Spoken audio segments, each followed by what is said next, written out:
मिट्टी की खुशबू, लंबी कहानी। बुंदेलखंड का एक छोटा सा गांव रामपुर था। मिट्टी लाल थी, लेकिन दिल के लोग सोने जैसे थे। उसी गांव में गोपाल नाम का किसान रहता था। गोपाल की उम्र 50 के करीब थी, पर चेहरा अब भी मेहनत की चमक से भरा था। उसकी आंखों में अपने खेतों के लिए वही प्रेम झलकता था, जैसा किसी माँ की आंखों में अपने बच्चे के लिए होता है। गोपाल के पास ज्यादा कुछ नहीं था, बस 2 बीघा जमीन, एक पुराना बैल नंदू और एक छोटा सा मिट्टी का घर। लेकिन उसी में उसका संसार बसता था, पत्नी मीना और बेटा रामू। संघर्ष की शुरुआत। बीते कुछ सालों से मौसम ने धोखा देना शुरू कर दिया था। कभी बारिश जरूरत से ज्यादा होती, तो कभी आसमान महीनों तक सूखा रहता। पिछले 2 सालों से बारिश ठीक से नहीं हुई थी। कुएं का पानी भी आधा रह गया था। गोपाल रोज सुबह खेत पर जाता, सूखी फसलों को देखता और फिर शांत होकर बैठ जाता। एक दिन मीना बोली, अब क्या होगा जी? घर में अनाज भी खत्म होने को है। रामू बड़ा हो गया है, उसे शहर भेज दो। वहां कुछ काम करेगा तो घर चल पाएगा। गोपाल ने हल्की मुस्कान के साथ जवाब दिया, मीना, इस मिट्टी ने मुझे सब दिया है। जब वक्त बुरा होता है, तब भी यही मिट्टी हमारी आस होती है। बेटा शहर जाएगा तो क्या वहां उसे सुकून मिलेगा? वहां लोग मशीनों से ज्यादा नहीं हैं। मीना चुप हो गई। वह जानती थी कि गोपाल के लिए खेत केवल जमीन नहीं, बल्कि उसका अस्तित्व था। बेटे का विद्रोह। पर बेटे रामू के लिए ये बातें अब बोझ लगने लगी थीं।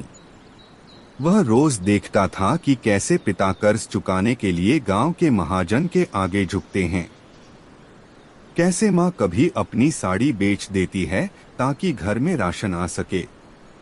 एक दिन गुस्से में वह बोला, बाबूजी, ये मिट्टी आपको क्या दे रही है? बस कर्ज और दुख। मैं अब गांव में नहीं रहूंगा, शहर जाऊंगा, कुछ कमाऊंगा। गोपाल ने कुछ पल उसे देखा, फिर शांत स्वर में बोला, जा बेटा, दुनिया देख ले। पर याद रखना, जब शहर की रोशनी आंखें चकाचौंध कर दे, तब अपने गांव की धूल को याद कर लेना। अगले ही दिन रामू कुछ कपड़े और थोड़े पैसे लेकर बस में बैठ गया। माँ रोती रही और गोपाल खेत की ओर चला गया। शहर की जिंदगी। शहर पहुंचकर रामू ने पहले रिक्शा चलाया, फिर निर्माण स्थल पर मजदूरी करने लगा। दिन भर की मेहनत के बाद वह थक कर फुटपाथ पर सो जाता। महीने के अंत में कुछ रुपए घर भेज देता। धीरे धीरे उसने कुछ पैसे बचा लिए। उसने एक मोबाइल खरीदा और माँ को फोन किया, माँ, अब सब ठीक है। अगले महीने और पैसे भेजूंगा। मीना रोते हुए बोली, बेटा, तू खुश रहना, बाबूजी तेरा नाम लेते रहते हैं। लेकिन गोपाल के भीतर एक सन्नाटा पसर गया था।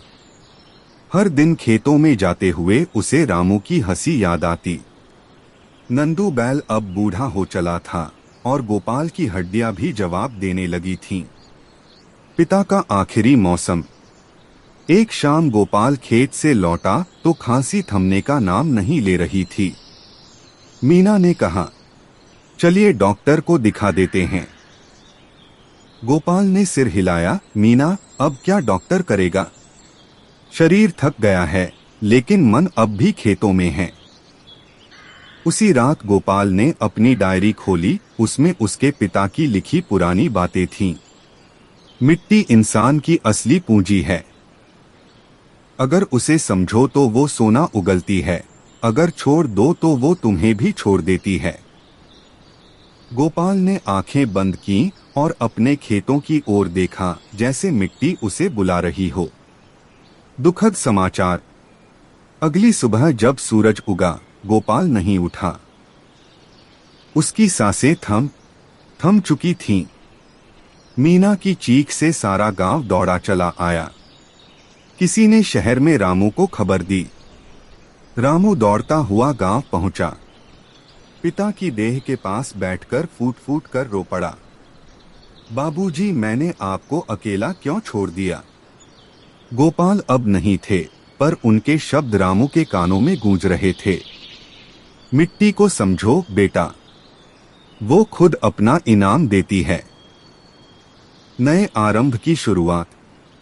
पिता के जाने के बाद रामू ने ठान लिया कि अब वह गांव छोड़ेगा नहीं। उसने शहर से लौटे कुछ युवाओं को बुलाया और कहा, हम अपने खेतों को फिर से जिंदा करेंगे। हमें नई सोच और नई तकनीक अपनानी होगी। उन्होंने इंटरनेट से सीखा कि कैसे टपक सिंचाई से पानी बचाया जा सकता है। उन्होंने जैविक खाद बनाई, खेतों में सौर पैनल लगाए और गांव की महिलाओं को भी खेती में जोड़ा। धीरे धीरे गांव की धरती फिर हरी होने लगी। फसलों की लहरें हवा में नाचने लगी। बच्चों की हंसी खेतों में गूंजने लगी। नई पहचान। कुछ साल बाद रामपुर गांव को सर्वश्रेष्ठ कृषि नवाचार ग्राम का राष्ट्रीय पुरस्कार मिला। सरकारी अधिकारी और पत्रकार गांव पहुंचे। पत्रकार ने पूछा, रामू, तुम्हारा गांव तो अब मिसाल बन गया है। ये सब कैसे हुआ? रामू ने मुस्कुराते हुए कहा, ये मिट्टी मेरे पिता की दी हुई है। उन्होंने मुझे सिखाया था कि मिट्टी को छोड़ना हार मानना नहीं, बल्कि अपनी पहचान खो देना है। मैंने बस उनकी बात मानी। पत्रकार ने पूछा, और अब तुम्हें क्या लगता है?